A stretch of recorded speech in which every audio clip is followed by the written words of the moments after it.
So welcome to our live event.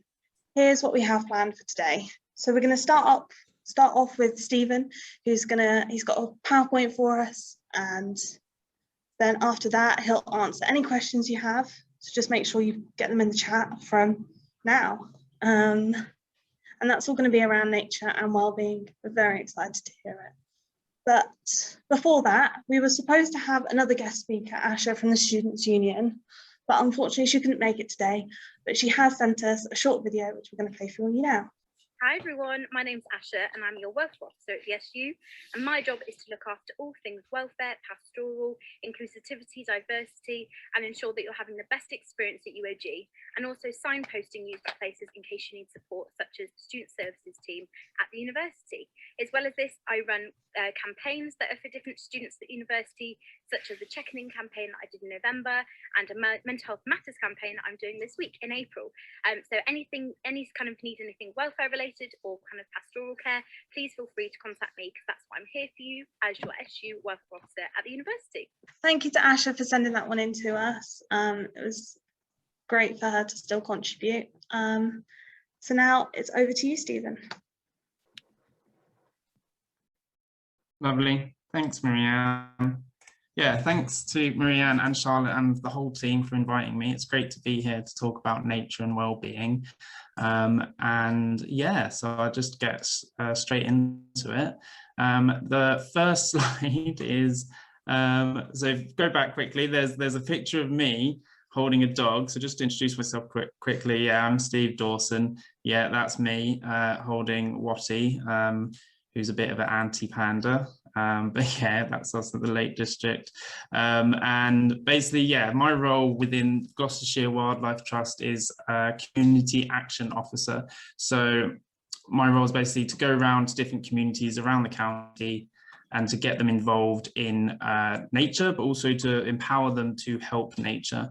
So instead of us actually just going in doing site visits and doing all the kind of work and raising money to do the work, I'm all about going in and helping communities, giving them the tools and empowering them to engage and help protect nature in their area and within the whole county, county-wide basically.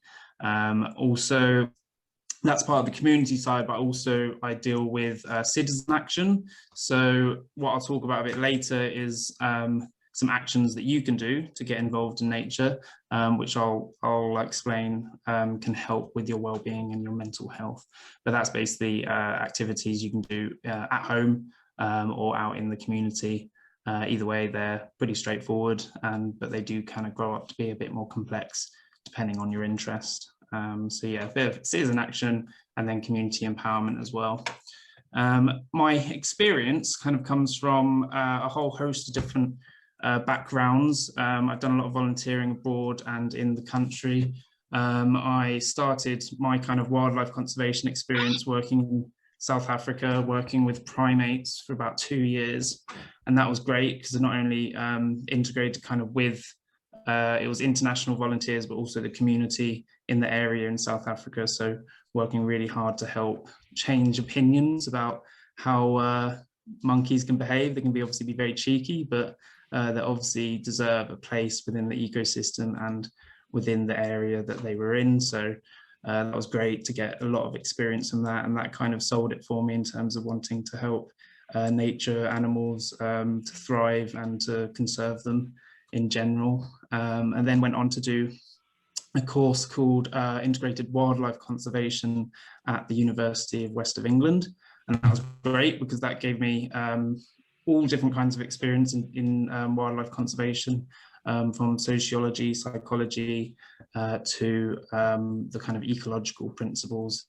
And I got to do a lot of volunteering at Bristol Zoo, but also abroad. I worked at Archelon with loggerhead sea turtles, helping to protect them, but also interacting with the community as well, and putting on presentations to help inform on their protection and why they deserve to be coming back to their beaches, which they've been doing for millions of years. So yeah, that was a fantastic experience all round. And yeah, just great to be part of GWT, as we call it, helping to empower the community of Gloucestershire to take more action for nature. So yeah, let's head on over then to our first activity. I thought I'd do some activities on top of obviously giving some facts and information about why nature is so crucial to our mental health and our well-being. So the first one is, I don't know if anyone has used it before, but Mentimeter is a really good platform to get some kind of general content information going from everyone else.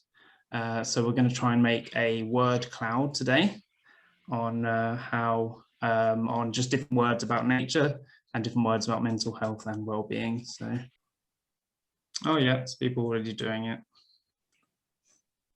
Yeah, so you should be able to write as many words as you want. So I can see already there's natural, relaxing, calm. Let's have a go, shall I? I might have to refresh it. For all of you that don't know, that's Bob Ross as the GIF, stroking a lovely baby deer. And he's just an amazing artist. If you haven't seen his videos on YouTube, go check them out. They're great for well-being, very good for calming yourself if you're stressful, and you learn a lot about art as well. So right, yeah, we've got forest, relaxing, friend. Yeah, friend's very important for your mental health, getting out, socializing, or just having a friend to help you out. Happy, space, calmness. Yeah, that's really good. That's good. Escaping, yes, escaping out into the country. Practicing mindfulness is a really good way, which is basically, being present in the moment.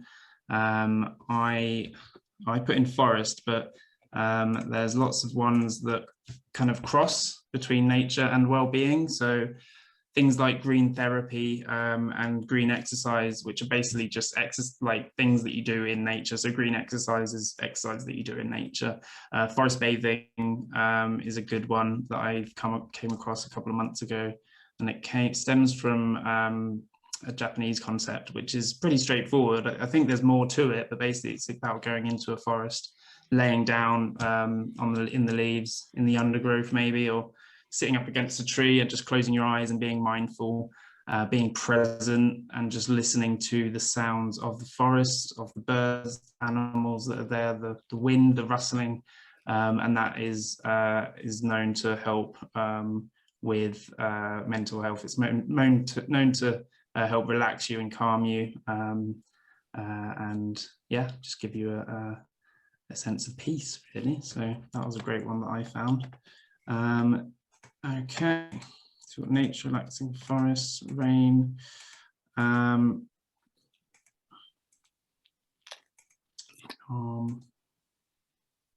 Green, that's a good one. So yeah, that kind of all these words are great because they kind of link to a study that I found that suggested that being in nature and viewing nature scenes are more likely to activate what is known as the parasympathetic nerve system, which is all about calming down and recovering from stressful events. So it helps to just calm you down, basically being in nature, seeing these scenes. So it definitely helped when I was young, helping with when I was a teenager, all that hormonal angst. Being in nature just really helped calm me down for sure. So yeah, if we move on to what I've done on the slides as well, is just had a few words from different cultures. So yeah, that was great. So we got a lot of words from that. Peaceful, that's a good one. Yeah, so this one is, so I thought it might be nice to break up the slide with some great words from different cultures that connect the scenes of nature with kind of how people feel. So this first one, I'm going to give it a go. It is German, but it's Waldeinsamkeit. And yeah, it's the feeling of being alone in the woods within solitude and that connectedness to nature. So I thought that was quite cool to put in there. And the next one, yeah, it's just a video showing you just general summary about mental health and its connection, nature and its connection with helping mental health. So yeah, a natural approach to health has been shown to improve our mental and physical well-being. We all lead busy lives and it's hard to fit it in sometimes, but getting outdoors and being with nature can have a profound effect on all of us and make us happier and healthier. So how can the Wildlife Trust help? Through 5 evidence-based ways that can improve our overall well-being. Go for a gentle walk in your local park or nature reserve. Wildlife Trust provides safe and social activities that you can do at your own pace. You'll get used to a routine of green exercise and you'll start to notice the things around you, small wonders of nature, hearing a bird, seeing a flower poke through a wall, just being in the moment. All of this is great for your mental well-being. So now you've started connecting with your natural surroundings. Getting that peace and quiet is great, but being socially connected to other people is really important too. The impact of loneliness on our physical and mental well-being can be huge. Your local Wildlife Trust has a range of activities that you can try, from regular volunteering to going on an organised walk around a nature reserve. Keeping the brain active has all sorts of benefits. There's always new things to learn about nature. There's really no limit to the benefits of learning new things and the joy it brings into our lives. Getting all this benefit from nature is great, but you're also helping your local wildlife and wild spaces to recover and thrive. This feels good and gives us purpose.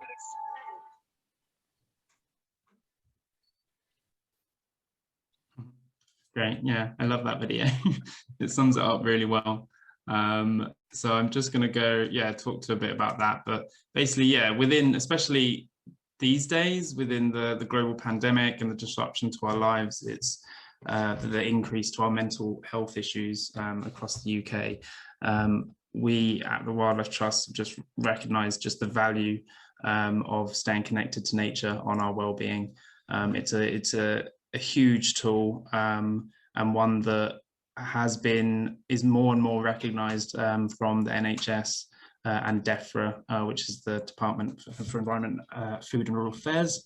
So they have a funding pot of about £2 million to support what is known as green social prescribing, and that is all about so for example, you go to the GP, you go to a doctor, and they would prescribe you basically nature activities to help with improving your physical and mental well-being. So like going for a walk, going for a run, taking part in conservation projects, gardening, or doing some outdoor meditation, all customized basically to who you are and what you're capable of. So there's a wealth of published literature globally indicating the benefits of connecting with nature that has on your mental health and well-being. In the UK alone, there's a significant amount of evidence showing that the intervention schemes have on prevention of illness. So like lots of different projects that help with increasing poor mental health, projects of being in nature. So it's just more and more being highlighted, the power of being in nature for our mental health and well-being. So just go into, with the next slide, into a bit more about those 5 ways to well-being, because they're really great at showing all the different ways of nature being beneficial. First, I'll just talk about this hypothesis, which was posited by Edward O. Wilson, a naturalist and scientist, and it's what's called the biophilia hypothesis.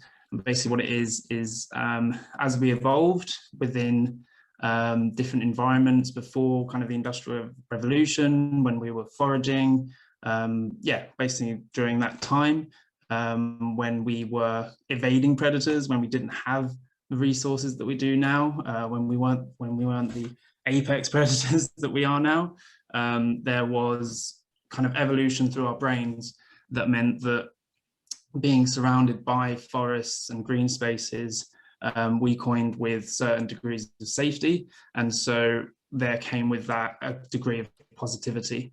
And so as we evolved within kind of ancestral times, those trees and savannas, lakes and waterways became a kind of positive inspiration to us, sort of thing. So once we saw those things, then we get that kind of positive rush. And that is, yeah, I really like that hypothesis because it kind of helps describe why simply that being just in nature, not even doing anything, is beneficial to us. But yeah, in terms of these 5 ways to well-being, it was by the New Economic Foundation. So they're basically a think tank that deal with social and environmental issues. And they developed these 5 ways to help enhance your well-being. And lots of nature organizations or environmental organizations have adopted these pathways to explain how being in nature can help, all the different ways basically. Yeah, and so first one being active. Individuals are said to be 3 times more likely to participate in physical activity if they have easy access to nature. So green exercise, which again is basically just exercise in the natural environment, has been known to have added benefits compared to exercising just indoors in a gym, for example. So you've got that added benefit of exercising outside. Exercising in green spaces also helps with self-esteem and your mood, including anxiety and depression, and also helps to reduce stress and restore mental fatigue, with, of course, the added benefit of having that vitamin D dose. So lots of added benefits there of being active. The other one, connecting. So connecting with people around you, sharing your wildlife experiences, helps individuals with others, connecting with others, helping to enhance opportunities, kind of socializing, doing activities in nature together helps break down barriers and encourage social inclusion, and it promotes a sense of belonging, all of which are important for well-being. And we've got a bit of a video later on to explain that a little bit, or to show an example. So yeah, and the next one, give. So do something to help your local place and people that live there. So it's been shown spending time in the natural environment encourages people, persons' levels of generosity. So doing something nice for people, you feel more inclined to do something nice for others. If you feel better, you're more likely to do those nice things for others as well. That headspace and that energy, and that comes again from being in nature. And one way to give to nature is through volunteering, like it said on the video. And the benefits of volunteering are well established, so including feeling good as you're doing something good for nature and society, but also it boosts your mood and increases your connectedness to nature and society, and improves your mental and physical systems as well. Next one's take notice. So viewing nature from a window, it's shown that patients in hospital that have access to a window that shows nature are more likely to have reduced stress levels, enhanced recovery from illness, improved concentration and mood compared to those without that view. So paying attention to nature is just said to encourage mindfulness as well. So, and they've also done something, I think, they've done something in the UK now. Maybe some of you already know that what are called, what are they called again? Artificial skies, sky ceilings, which helps with patient distraction. So it helps with mental escapism, so and to promote healing. So have a little Google of that, because that's really cool. I had a look at it and it's just wonderful. Definitely rather be in that hospital with all those sky ceilings. So really good stuff there. And then the last one, just keep learning. So engaging with natural environments provide opportunities to learn new skills such as ecological knowledge, but also helps develop social and physical skills as well. Learning about food in an allotment or interacting with others at a green gym has the added benefit of increased self-esteem and resilience, gives you a sense of purpose and hope, and acts as a distractor from stressful life events. Also, it allows you to learn more about yourself as well in nature, and you can learn a lot from all the other individuals in nature as well, all the different animals and the insects going about their business, being present in the moment. So yeah, so lots to take there, I know, but yeah, there'll be links added, I think, to the chat or to an email for you guys later on to give you a bit more further reading on that. So just to summarize, being in nature or viewing scenes of nature reduces what we've got: anger, reduces fear and stress. Exposure to nature not only makes you feel better emotionally, it contributes to your physical well-being, reducing blood pressure, heart rate, muscle tension, and the production of stress hormones. So just amazing benefits, there you go, for being in nature. So yeah, now we've got another video just showing the examples of how nature can be beneficial for your well-being.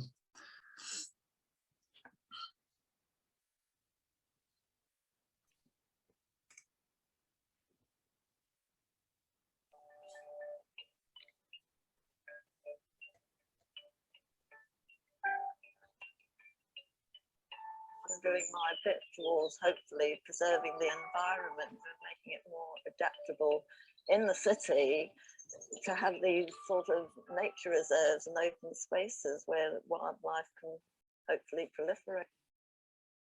I was quite ill quite a few years ago, and I think it's really helped me back on the road to recovery. I had cancer, and hopefully I'm over it, but I think it really helped me mentally and physically to get back into the normal routine of life again, especially knowing that I was able physically to cope with all this. I've learned how to do dead hedge laying, live hedge laying, and the proper way of coppicing, and how to fell trees, just all sorts of new things like that I've learned, which if I hadn't done this, you know, I'd never have learned it. I like being outside, a lovely mix of people, different nationalities, all different age groups, and no matter the diversity of where they come from or what they do, we just seem to gel together. Obviously, most of them are younger than me, but we all seem to mix together quite well. I'm pleased I have found Green Gym and BTCB. You just feel you've benefited everything, you know, yourself, the sort of environment.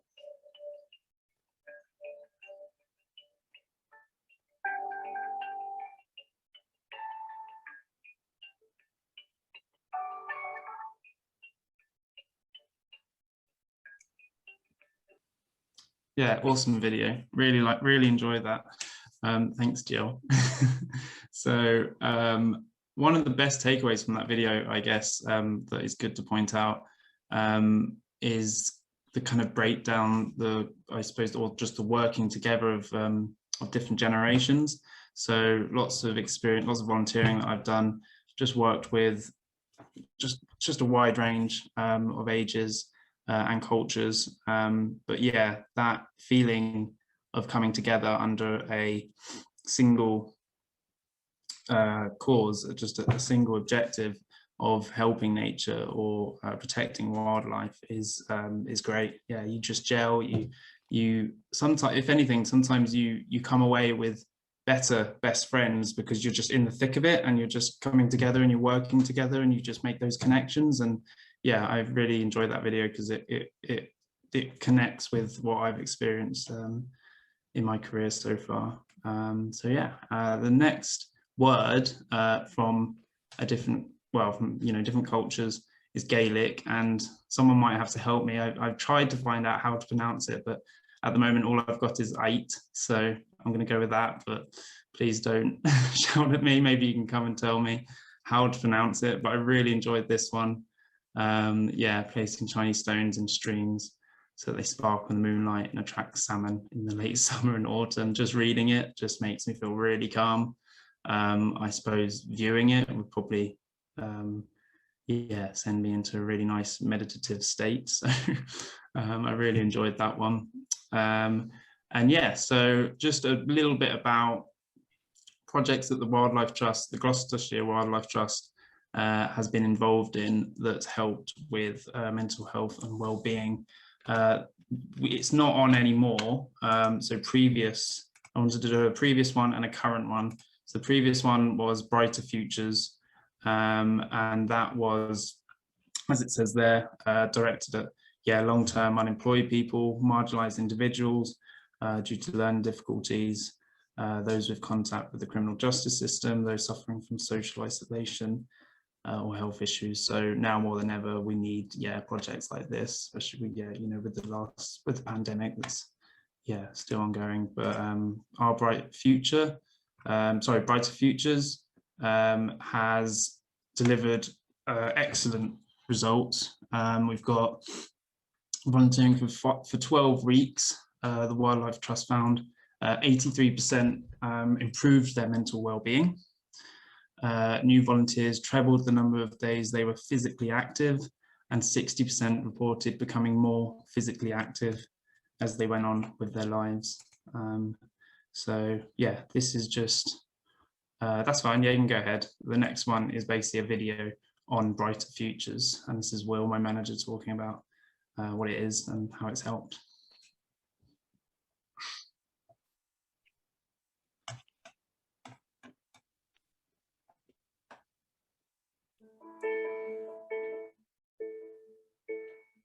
So this is the Brighter Futures programme. We're out here on our 11th course. We're in Cirencester now.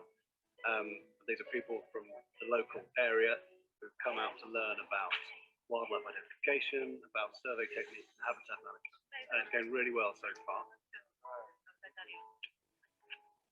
Yes, this is my second week and I'm really enjoying it. I think it's absolutely wonderful here.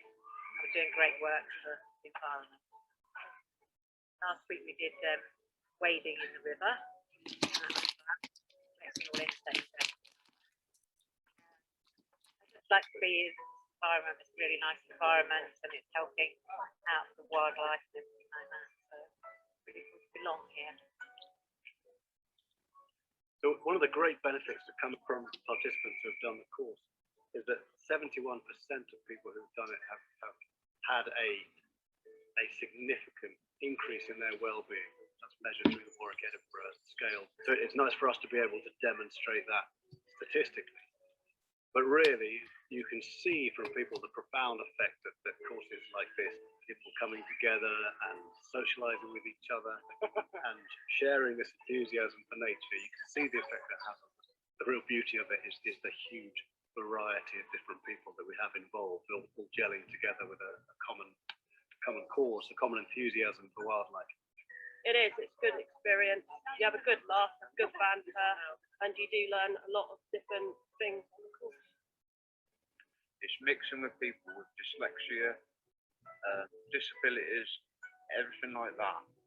We have just created such a great community.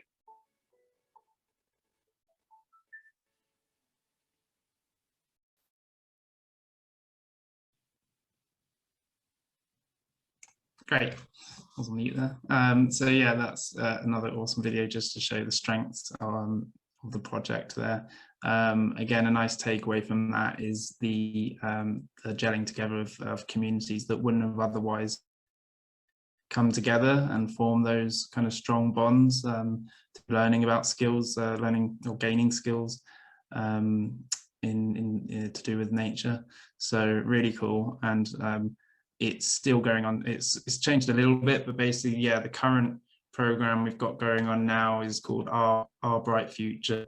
It's one of the Our Bright Future programs, which is a national program for helping young adults. And this R1 is between 11 and 24-year-olds. Basically, the idea of Our Bright Future is empowering young people to become skilled and engaged citizens, to help their confidence and self-esteem and to improve their well-being.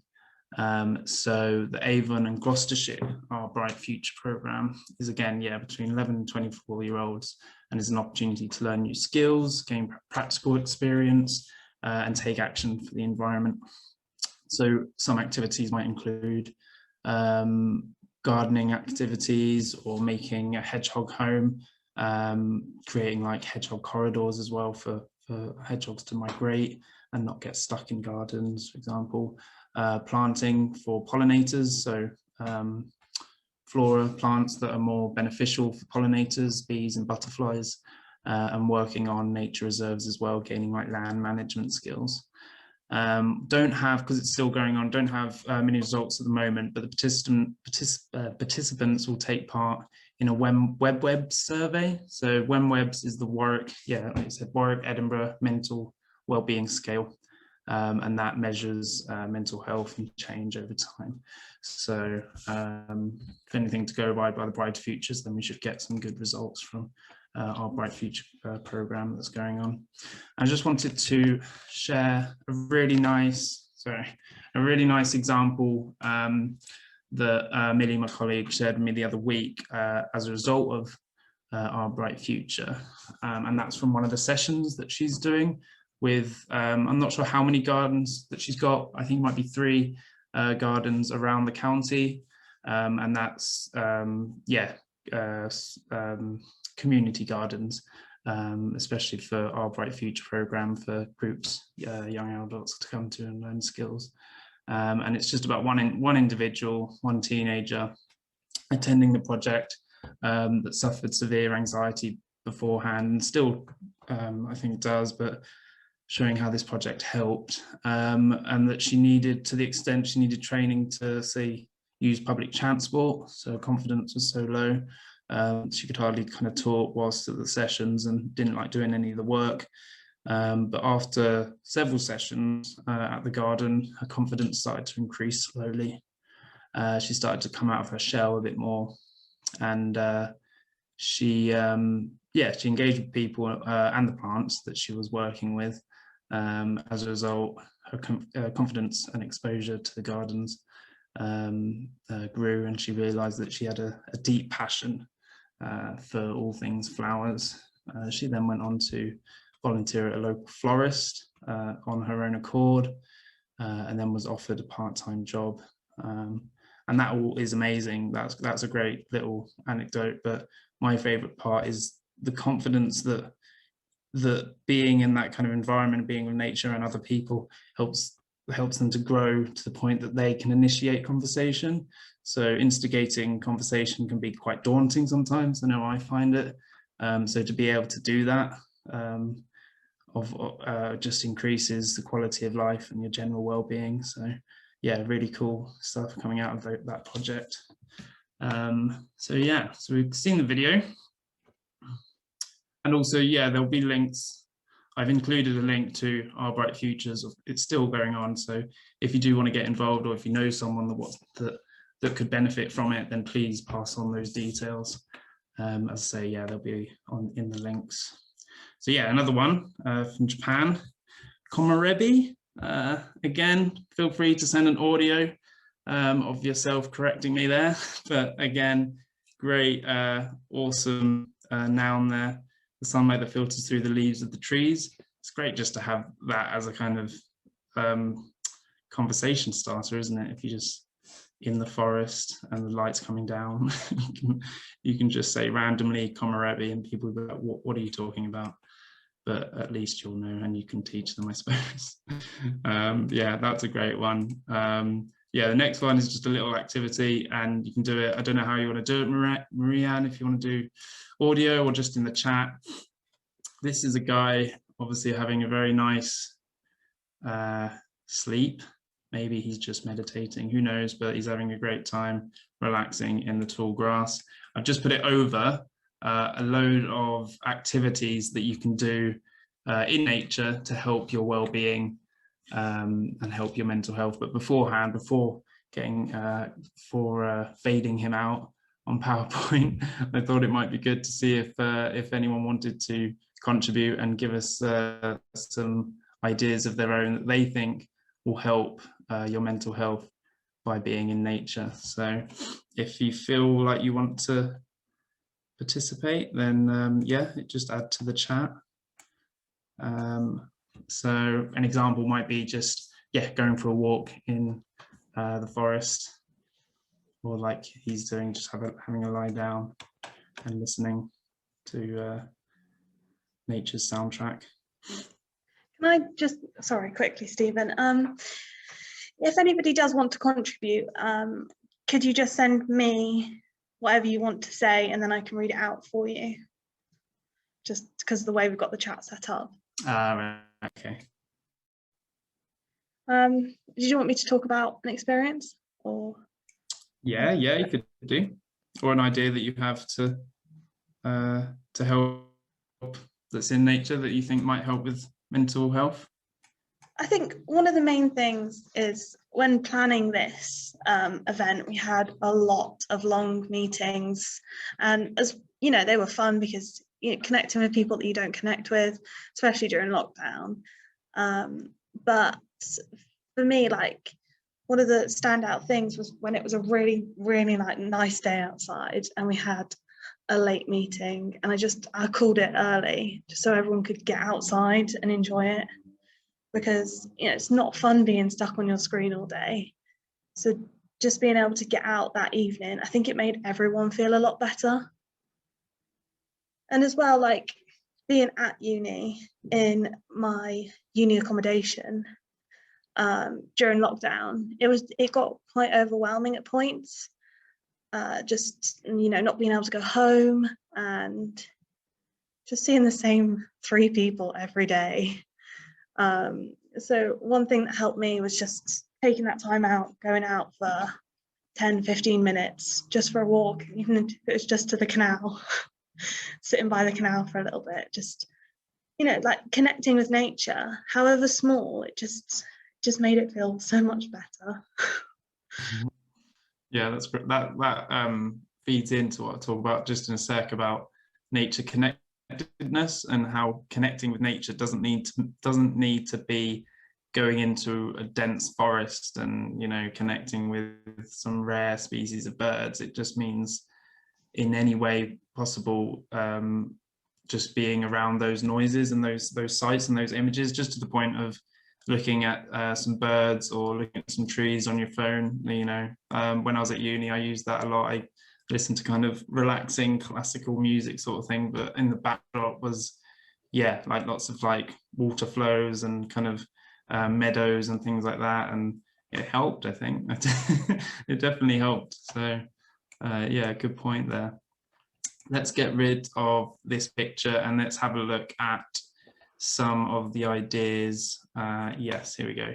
So all of these, in some way help with your well-being, all of them connecting with nature in some way. So doing yoga in your garden. Since moving to Gloucester, I was living in a flat in Birmingham before, so I didn't have a lot of access to a garden, but we've got a small garden now, and the change is great. I mean, yoga in general is awesome, but just being out in the garden and doing yoga in the garden was great. I think it's a significant improvement on the effects that it had. Go nature spotting, or just lie in a garden, listen to the birds, go to a field or a park. Just really easy stuff that will just significantly help reduce stress, mental fatigue, just restore you and get you going for another day or carrying on with your work. Let part of your garden grow wild. So that's kind of a combination of connecting with nature, but also acting for nature. So if you're leaving your garden grow wild, then you're improving the species within that kind of area of plants, and that will benefit the kind of pollinators that need them, so bees and butterflies. So it's a double whammy. You're helping nature, but you're also connecting, because you can go in and be like, from the sideline, just have a look and hear all the buzzing and see all the butterflies. So benefits there. Play hide and seek in a forest. I haven't done that for a while, but it just sounds really cool. Being nice to nature, of course, respecting nature. And that's a good thing just to be aware of, that if you are going into nature, that it's a dual relationship, isn't it? So just be sure to take any rubbish with you when you go, but have a picnic in nature, just take it all with you, and have a game of hide and seek. You might be hiding and you might come across an insect that you've never seen before. You never know. So there you go. But there's hundreds of other activities that you can do, and that's a nice lead into the next slide about the work going forward that I'm doing and that GWT are doing. to get people more involved in taking action for nature. So what we've got a lot coming through, and there's already research to show the benefits of connecting with nature. And that is kind of a vague term, but basically it just means tons of different ways that you can connect with nature. And just going down to the bottom of the presentation, you see their senses, emotion, beauty, meaning, compassion. And so connecting with nature can be just one of those things. So what you sense, how you feel, doesn't need to mean, you know, how you understand nature, like knowing how many species are in a tree. It's more about, yeah, getting those connections through feelings, emotions, seeing something beautiful. And basically why I'm saying this is a lot of the actions that we're going to be putting on this Action for Nature platform, which is, yeah, it's just a website for GWT that gives you all the information to engage with nature and take action to help nature. All of those activities will in some way feed back to these natural connection pathways. So when you're doing the activities, you'll be sure to have some form of kind of emotional connection, or you'll see something beautiful, or you'll be doing something that is meaningful to helping nature. And also we wanted to make it a bit more fun, or a bit fun. So like the platform itself is going to provide all of those activities, all that information that you can do. But as a result, you can kind of customize. It's in the works, this platform, but basically it's all about competing maybe with communities, your friends, to see how many actions you can do, building a kind of score, and you can get kind of customized badges. So if you build a bird box, you get like a robin badge and things like that. That's the kind of general idea. But for now, I would say just keep an eye out on social media. So Facebook, Instagram, Twitter, because we'll have tons of messages coming through on different ways that you can act for nature, and as a result connect and improve your well-being. Yeah, I think that's everything for that slide.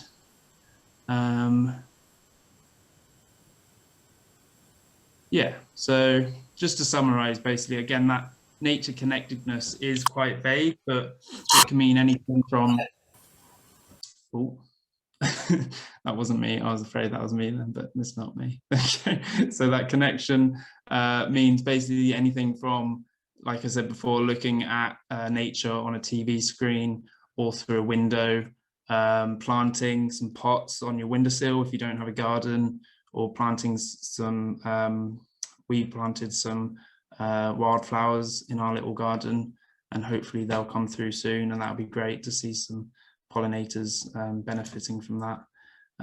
Or just, yeah, observing nature on your doorstep, or being fully immersed in nature. So maybe one weekend, get some friends, go out to a Gloucestershire Nature Reserve. Yeah, plugging the reserves there, but they are great. As I was telling Marianne, that was at Lower Woods the other day.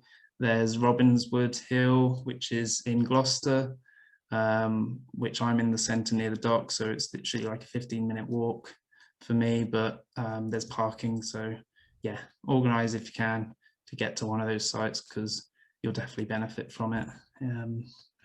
Yeah, so the next one is just coming to an end now, but yeah, just memories that I wanted to show how beneficial nature can be for our well-being, because I guarantee that everyone has a strong memory of being in nature and it being positive. So let me just start off by sharing my own. Yeah, I suppose so. When I was a teenager, obviously going through all those hormonal changes and that angst and all that, I found kind of a place where I lived down in West Sussex. It wasn't anything great. It was just like off the back of kind of an agricultural field. It was this little forest that had a stream in it, and I'd go down because I had to walk my dog Bear, who's a gorgeous black Labrador, and we used to go down there every other day, and I found myself just absorbed more and more by the woods and the life that kind of flourished there and buzzed all around. Pheasants going all like making noises, and birds, and I think there was grasshoppers at some point. There was, yeah, just tons of noises, like great noises. And yeah, I would just kind of walk through the side of the stream, and I would just recognize how peaceful it was, and how it was great for my mental health. It was just being mindful in that kind of area just really helped to kind of restore my mental capacity, which as a teenager you think that life's just going to end and everything's just bad, but I went in there into the forest, and it just kind of soothed me, and I thought, yeah, that was a good example. Yeah, did you, Marie-Anne, did you want to have a little go? Yeah, I'll talk about one of my favorite memories. I've got so many. Well, I quite like being near water, so it has to be. Last year it was a bit tough. I was going through a lot of like stuff at home, and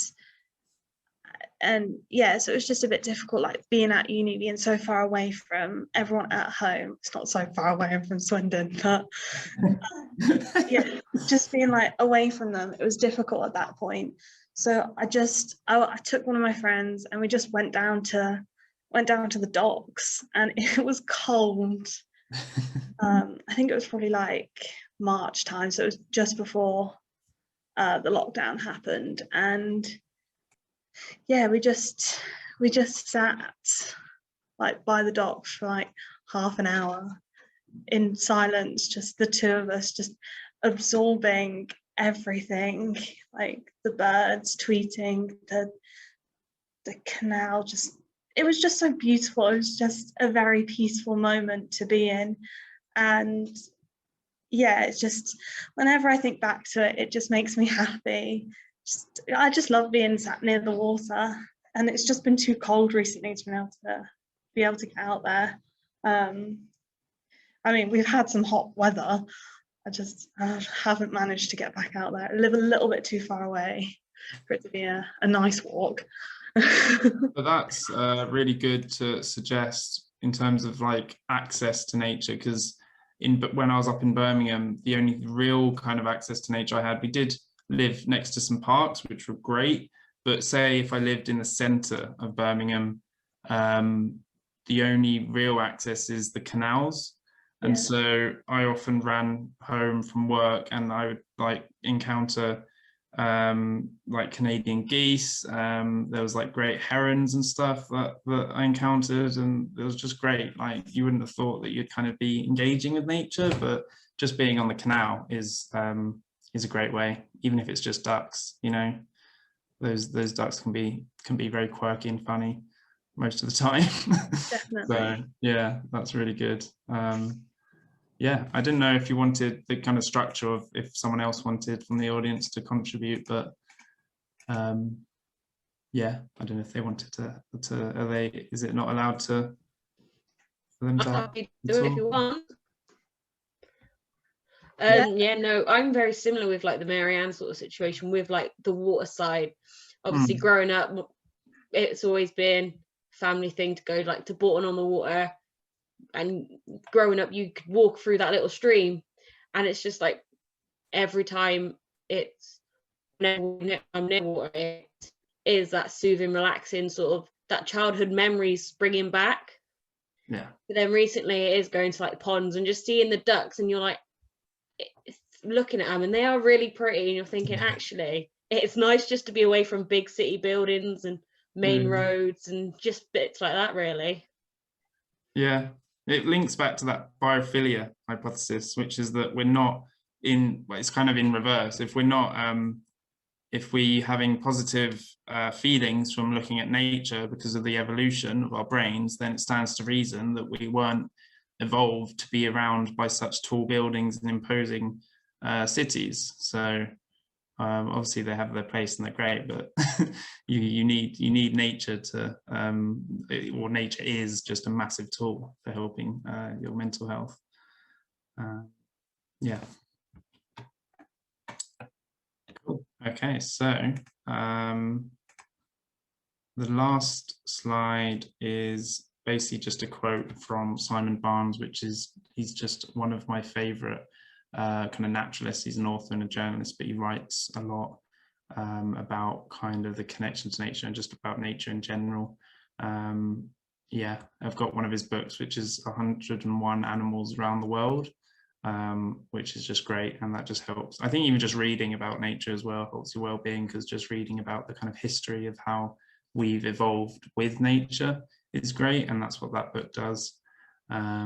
So yeah, I just thought that was a really nice quote from him. Yeah, I'll read it if people can't access it, but yeah, it just says, we associate happiness with trees and rivers and meadows.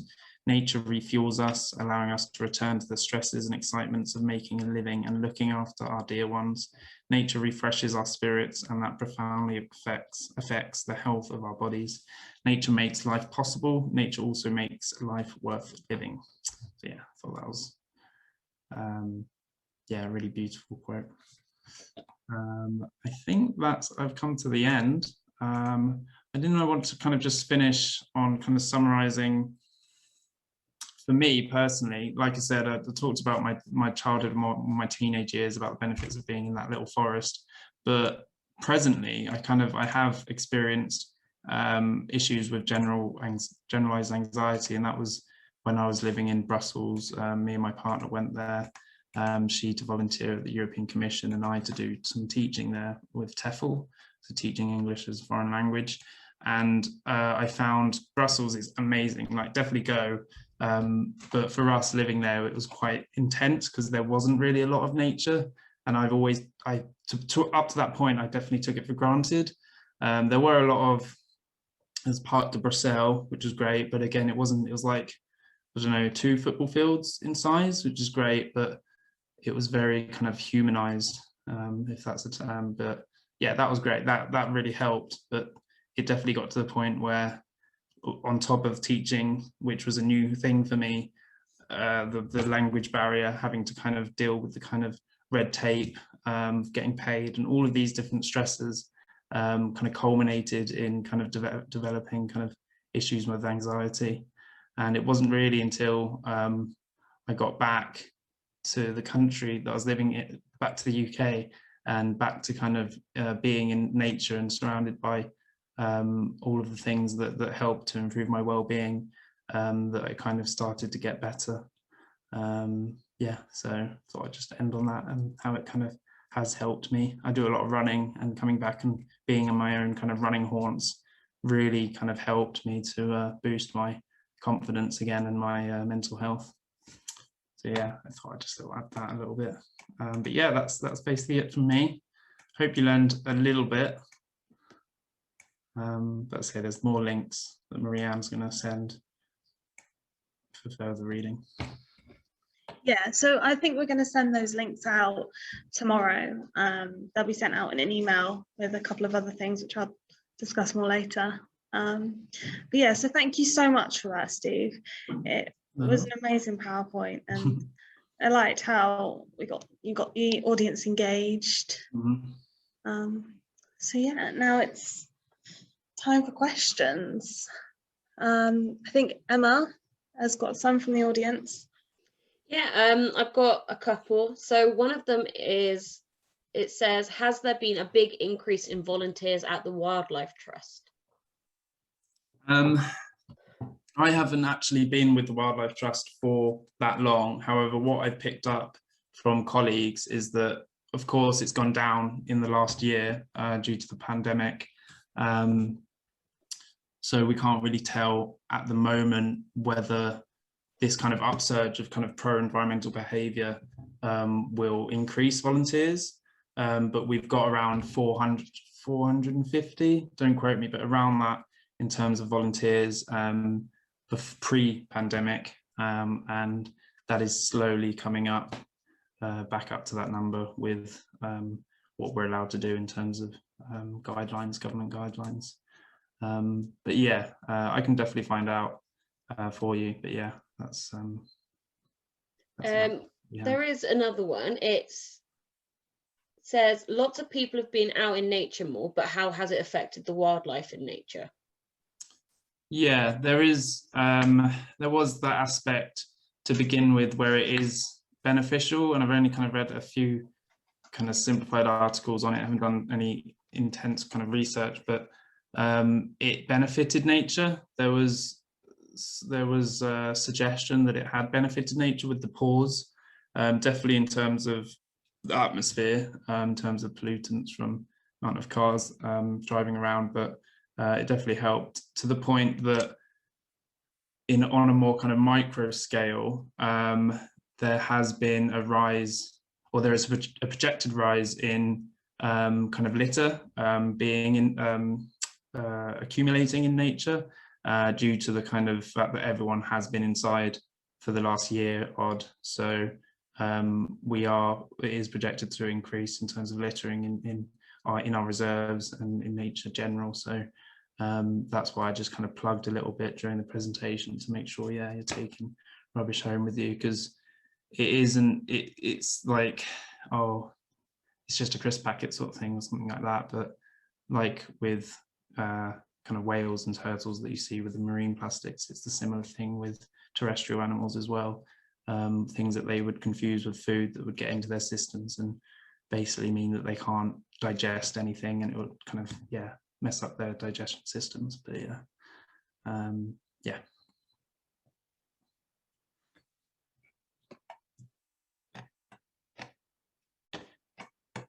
Awesome. I also have a question, Stephen. Do you work with youth groups? Do you do talks, activities, etc.? I think this is mainly for guides, sorry. I am not sure in terms of that age group.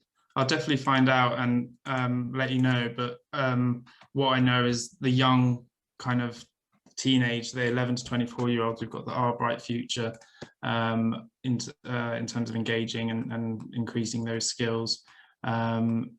But well, actually, we do a lot with education. So I'm part of the education engagement and learning team. And then Stevie is the manager of the kind of education department.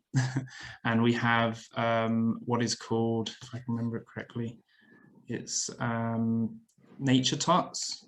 So, and because they haven't been able to do that, basically it is that kind of brownies kind of age group. It's setting up kind of events to get into those reserves, nature reserves. So at Greystones, which is on Bourton on the Water, Crickley Hill, and it's, yeah, getting those small groups, those children together and getting them engaged in nature, and just, yeah, having those connections to nature, helping them kind of identify basic animals and teaching them about nature as well. I think there's also one in the Forest of Dean, but these all gone online from last year, but obviously with the lifting restrictions, they hope to increase nature tots, bring it back basically. Yeah, I think the person who asked the question was mainly thinking of 11 to 18-year-olds. So. Oh, okay, yeah, Our Bright Future is really good for that. There's different. If you go on the website and you can go through to the Avon and Gloucestershire programme, but it is, like I said, lots to do with gardening and conservation. And then there's also kind of land management skills, which is more like, yeah, ecology and how to manage large sites, nature sites. So yeah. Thank you. I think that's all the audience questions. We have a few questions that we would like to ask. Yeah. I think the first one is, I've mainly covered it, but what are the psychological benefits of spending time in nature / outdoors, would you say? Yeah. So like I said on some of the slides, it's it reduces stress. So it's the main one of like reducing stress and restoring kind of those mental facilities. So you only have a certain amount of capacity until you're kind of exhausted mentally, and that being in nature helps to restore that. There's physiological. I just wanted to actually, I'm just on the website. There's a project that is a really good example. It's called Nature on Prescription, and it's being offered to people that have suffered a cardiac event. So it's a project that GWT run, and it helps to improve fitness. It's obviously supporting local wildlife, but you're also reaping the health benefits of spending time in nature. It's a pilot phase at the moment, but basically, yeah, it's prescribed for the first time by the NHS to having funded a nature-based intervention for physical health, which is, it's just great because that will help to show the importance of nature on top of it being beneficial for nature. So if we can get GPs prescribing this more often, then that's just kind of moving a little bit away from the kind of culture of prescribing kind of drugs to actually helping with rehabilitation and prevention before it gets to certain stages. So prescribing that getting that social prescribing, getting people out into nature is just, yeah, economically beneficial. Yeah, I don't know if that's, I went off on a tangent there. I don't know if that answered your question. Yeah, it definitely answered it. Thank you. So also, how has COVID-19 impacted your relationship with nature? Have you been getting out more? Have you been getting out less? Yeah, so kind of so much in terms of, because when I was put on furlough when the first lockdown, and so that was what's it called, a blessing and a curse? Yes. Yeah, but anyway, it was kind of great because it allowed me to slow down and practice that mindfulness. I'm quite bad for kind of faffing and kind of trying to do too much at once. Me too. Yeah, and so it allowed me to slow down, practice mindfulness, where I would maybe go for a run and just go A to B for exercise reasons. I was actually going out without my Garmin watch and just getting lost into nature and slowing down and kind of just listening in the forests and maybe trying to ID a bird that I wasn't sure, just listening to the sounds. So that was great. So practicing mindfulness has definitely helped as a result of last year.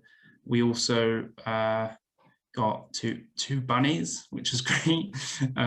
The power of animals on your well-being, and in one of the links that I've sent, I think her name's Claire, she talks about how her dog has taught her mindfulness, and it's just spot on, because animals, they are present, they're not worrying about future or past events, they are just in the moment. And yeah, you can learn basically a lot from animals in terms of mindfulness and being present.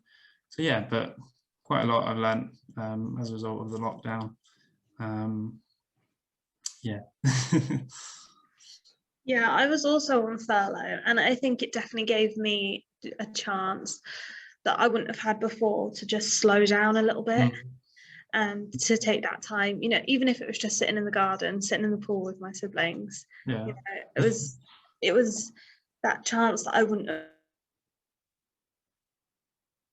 have got before to just to slow down. I think that is, and not to be too hard on yourself as well. I think kind of moving away from like nature, but just being kind to yourself and not putting too much pressure on yourself.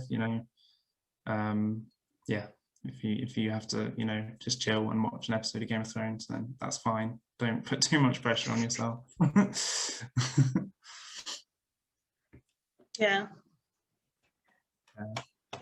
So is there a specific place that you have connected the most with nature? Yes, I mean, it was when I was younger, it was that forest that I mentioned earlier. But yeah, In I'd say, Gloucester, is there somewhere specific? yeah, well, I say I'm a bit new to Gloucester, but since being here, oh yeah, the 7 Way. So I'm like a runner, and even if you're just a walker, it's great to get out and explore more of your area, because yeah, it's just great basically. But it's great for I just really enjoy exploring, and I went down the 7 Way, kind of, you know, adjacent with Quedgeley on the way to Bristol, like I think it was like a 10-mile run, so I went 5 miles out and then 5 miles back.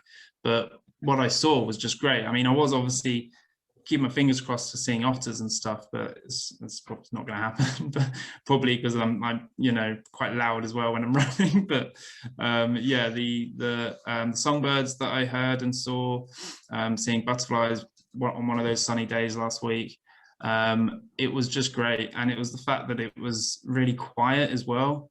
I came across a few people, and what I'd plug as well is just talk to strangers. Like, that kind of came out wrong, you know, don't, you know, basically just when you're out about in nature, you can come to some great kind of common ground about the powers of nature, and just having a conversation about where you are when you find yourself in nature and you come across like some people.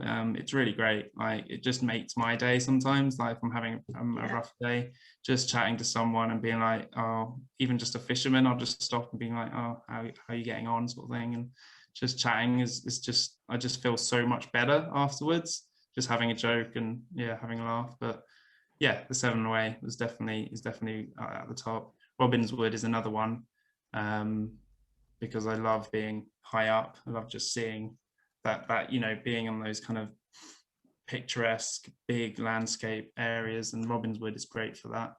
And for actually, again, another plug that I can do, that Return to the Hill is a project from GWT that helps, amongst other things, people with accessibility. So like, there's trams and stuff that are taking people, kind of handicapable people, up onto the hill that wouldn't have otherwise been able to get up there to enjoy those views as well.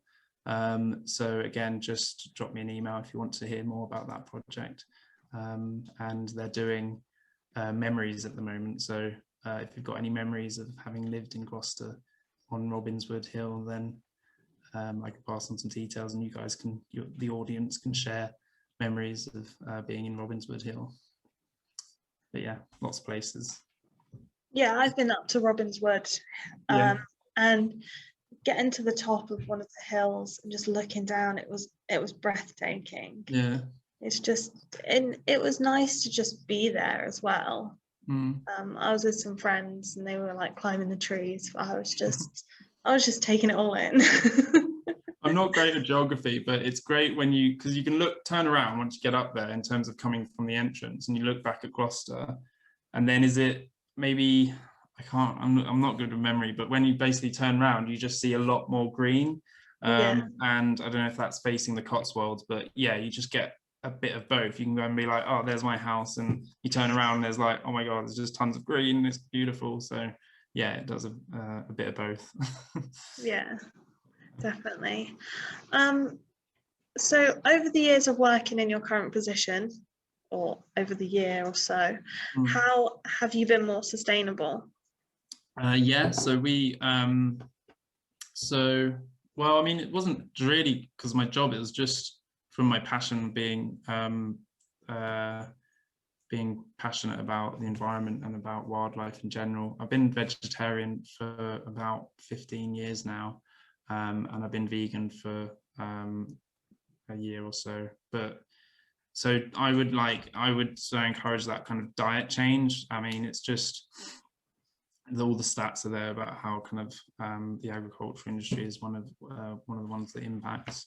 But it's not just dietary. It's really about how it's everything. Like it's what you can do as well. So like when I was living in Bristol, I used to run to work, but I am a runner, so that was like, you know, you can walk to work, or sometimes I would go out in the morning if you're a morning person, and spend like half an hour just roaming the forests in like Lee Woods in Bristol, and so before going to work, and I saw a distinct difference in how I enjoyed being at work, because I was at like a running shop, which was okay, but you know, it's not my passion, so it wasn't I wasn't like super enjoying it, but I could tell that I enjoyed it a lot more when I was in the morning going out and exploring a forest a bit more.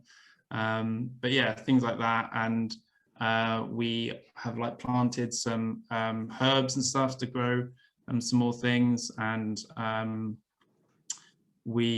can't really think of any others, but there's lots of things. Travel, I think we've made a pact, me and my partner, to kind of do less traveling abroad, so to keep our carbon footprint down. I mean, that kind of was fortuitous because of the pandemic, because we couldn't anyway, but we ended up going to kind of Isle of Skye up in Scotland, and that was just stunning. And yeah, going to like Wales and things like that, it was just, yeah, really beautiful. And yeah, you can do there's places that you can go to even in like the Isle of Skye if you haven't got like the health there. There's still places that you can go to enjoy the nature and get to those positions on the kind of the mountainside where you can enjoy those big scenes. So yeah, I think those are a few ways. Yeah, we do composting, or started it. It's quite a long process, composting, but we've given it a go, which is nice. Yeah. Yeah, they all sound like really good ways. Yeah, so I think there's just one last question from us for you, and that is, would you argue that you get a better connection with nature individually or when you're with others? Yeah, that was a good question, because I think it's a bit of both. Like there's in my own experience, there's strengths for both parties, both situations. Like individually, going into nature on your own and just being silent and just listening and just having that connection to nature helps with there's a peacefulness to it, there's a kind of tranquility, and so it just helps you not only your mental health, but it kind of gives you that kind of communion with nature, and it kind of inspires in a sense as well, because you're just in this huge place and there's just you, and it kind of brings it back to the fact that, you know, you've got these 1,000-year-old trees in some places, and you're just like, kind of there's a beauty in kind of the insignificance of yourself, and just like, yeah, just looking out onto nature. Yeah, in terms of social with people, there's that added benefit of kind of when you're socializing with friends or family or anyone, like I said, talking to a stranger, you've got that added benefit of having those shared commonalities that you kind of agree on in terms of why, or differences of why you like nature, and that just kind of brings out different answers, yeah, different ideas of why nature's so good, but also it boosts your connection with that person. So some projects for me, when I was working in some volunteering in some sanctuaries, it brings out the true person, your truest self, I suppose. You know, it brings out the kind of all the kind of societal pressures kind of drop down, and you're just yourself, and the ability to be able to, yeah, just talk with other people and connect just builds that relationship even stronger. So yeah, if you're having a tricky situation with your best friend, maybe go out into a forest and just have a chat. It might help. Yeah, I agree. Like sometimes for me, I prefer going out with someone else. I don't really like being on my own. But like, I just like being there with someone. You don't have to talk. Exactly, yeah. It's nice. And like you say, it does make you feel a lot closer. There's no pressure. Yeah. Well, thank you so much for all of the brilliant answers you had. We have sent out some questions to Asha, and we've got her answers to those. So I'm just going to read those out. for everyone. So the question was, what small activities, e.g. getting plenty of sleep, can I do every day to improve my mental health? And Asha responded, I think one good thing is to get out for some fresh air and go for a nice walk. When I'm feeling a bit low, I try to get out for a walk, and this can really make a difference. Even if it's for 10, 20 minutes, it just gets you out and moving. Another thing I think is good is deep breathing. When life can get so busy, you can find yourself feeling overwhelmed, flustered, and stressed.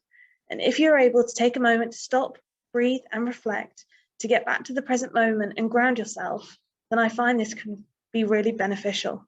For me, it slows down my heart rate and makes me feel a lot calmer when I do this. And lastly, I think talking to friends and family can really make a positive impact on your well-being. Whether it's through social media or in person, socializing with loved ones can make you feel connected. When I catch up with friends through FaceTime, it makes me feel so much better when I get off the call because it's comforting and I'm a bit of a social butterfly who loves to chat. I agree with the last one. I definitely enjoy a good chat. What would you suggest for a family member or loved one who knows somebody struggling with mental health and well-being? And her response was, the biggest one is talking. If you can get them to be honest and open with anyone who they trust, that's the first step. It might be the hardest, but it can be where they begin.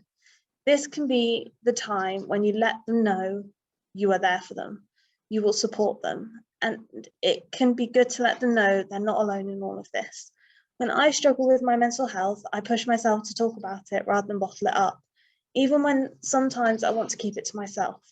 I speak to my partner or a friend to let them know I'm finding things challenging. Communicating this purely to get it off your chest can sometimes be enough, but other times it can be that next step is seeking some support. For me, a big thing to mention is it's completely okay to ask for help. I believe this doesn't make you weak or vulnerable.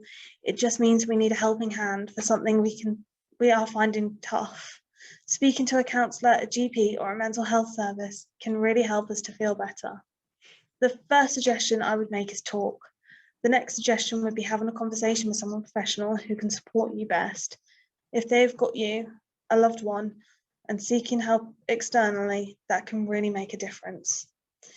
And I agree with that. Like, sometimes it's really not good to bottle it up. Like, when I'm feeling low myself, I call my mum on the phone and I'll talk to her, or I'll unload on her, or one of my friends at uni. We'll stand in the kitchen and we'll just talk for ages. And yeah, that really does make me feel better. Stephen, I don't know if there's anything that makes you feel better and you're feeling low. Well, I loved all of those answers because I can just connect with all of those. My partner was just amazing when I was going through some really dark times, and I think just the power of listening as well is taken for granted. So like it's not just about talking and having a chat and just being there for someone is absolutely phenomenal, but also just listening. So just getting it out, and then you as a friend are just listening. You don't need to help, you don't need to fix their issues. It's just all about being there for that person and listening to them kind of talk about their problems. So my partner was really great in helping me with that. Also, in terms of the breathing exercises, there's some really good ones out there. The box breathing is a good one. That's like 5 seconds in, so breathing in for 5 seconds, and then 5 seconds hold, and then 5 seconds out, and stuff like that is great for even like, so being in nature. So it's not just about helping with your mental health, but it can actually help you focus more. So, and don't just use it for like revising or for doing work. You can do it in all walks of life. So like going out into nature, you have like, you've got all that fog. So if you just sit down and do the box breathing for a minute, you'll find that your brain is just relaxed but more focused, and so you can enjoy the scenes around you a lot more. You can pick up on things that you wouldn't have otherwise picked up on if you hadn't taken that time to just kind of, okay, let's refresh. engage with nature. But yeah, also not within nature, you can take it anywhere. Yeah, I think sometimes just refreshing is what you need. Like I said, like during furlough, that's what I got. During that like March to I think June, it was just about, I spent a lot more time with my family, and that was nice. It's a busy household, but it was definitely nice to just connect with them again. Like after spending so much time like at uni, at work, it's just, yeah, it was a massive refresh, and it still is now. Yeah. Chatting to some friends that you haven't, spoken to for months or years, and just having those Zoom calls every week, it just somehow helped way more than when, pre-pandemic, Definitely. And even coming out of, like, when the restrictions have been loosening up, I've noticed that I've been feeling a lot better, like mentally, because you can get out, and it's like I said, it's just seeing those 3 same people every day was just getting, like, I love them, but it was just getting a bit much. And being able to, even just jumping on the calls with the rest of my group every week, it just made me feel a lot happier. And I think they can all attest to feeling the same. Just looking around. But yeah, getting into 1 a day a week, going into work, going into the centre at Robbinswood has just been amazing. Seeing your colleagues and stuff, and just having chats. It's just, you can see a bit tired at the end, because I think we'll try and get back into socialising, because we haven't been for a year. But it's great, yeah, just having chats, and we can just see how happier I am at the end of the day. Yeah. Should we plug 30 Days Wild whilst we're still here? Yes. Just quickly, everyone, if you haven't signed up for it, if you wanted to do more actions, basically GWT are doing 30 Days Wild in June, and you can sign up now. I think I've got the link there that Marie Ann has, but it's all about, doing 1 action a day for nature, and they will, without a doubt, help you with your mental health, because of all of the evidence that suggests with being in nature helping your mental health. So give it a go. You get sent a pack, I believe, and that will give you lots of information to get you started on doing all those actions. My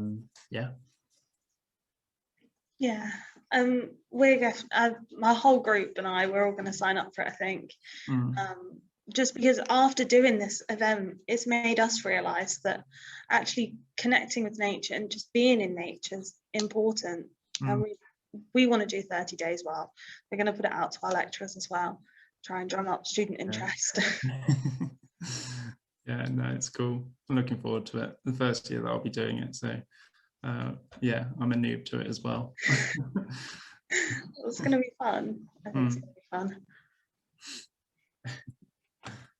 Awesome. So if there aren't any more questions, I think it's just time to wrap up.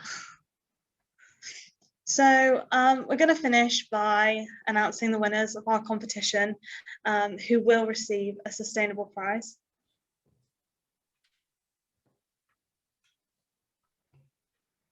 I do need a PowerPoint to be put up, which has just come in. I think I jumped the gun. This is our Padlet that people have been adding to for ages now, and it's just been amazing to see how many we've got. As you can see, we've got people in Florida all the way down to Australia and Japan, and it's just, for me, it was just a bit insane. Like, we weren't really expecting this kind of like global reach, and to see it, like, obviously we've got a lot in England, but it's just nice to see all the different places that people are connecting with us and connecting with nature all over the world. And personally, I just love it. It's just been refreshing to see. So a couple of my personal favorites, I had to show you all. The first one is in Miami, and it's just come in. Here it is, and it's just a heart made of, I think, cherry blossom or something like that, and it made me feel happy just looking at it. And yeah, I like all the colours. And this one from Australia, I'm going to admit, the first time I saw it, I thought they were chilies, but but they're leaves. And again, I think it's all the vibrant colours. And it's from Australia, which is somewhere that I've never been and I'd like to go. And I think it's just amazing. So now the moment that everyone's been waiting for, we're going to announce the winners. So the runner-up today is Grace A from Boreham Wood in the UK. These have been voted for by everyone today, and yeah, I think it's lovely. I think it's a birdseed heart, so it's connecting with nature even more. And then the winner is Chloe O from Bournemouth, UK. They've gone to the beach, and it's just lovely. It's nice to see everyone connecting with nature. So the winner and the runner-up, they will be contacted after this event so that we can get everything sent out to you. So yeah, thank you to everyone for contributing.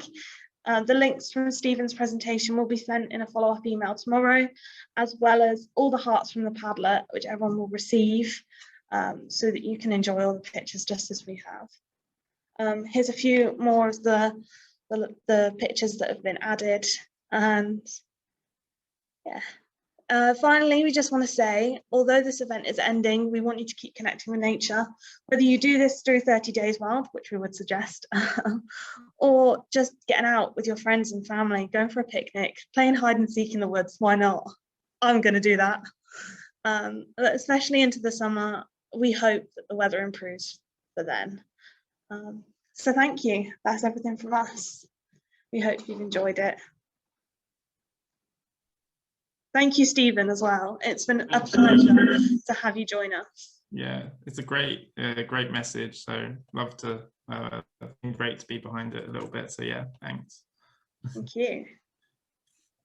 Yeah, we hope everyone's enjoyed and enjoy the rest of your bank holiday Monday. I know the weather's a bit rubbish, but make yourself a cup of tea, sit by the fire, cuddle up with the dog. Do something that makes you happy. Right, so that's everything from me. I wish you all the best.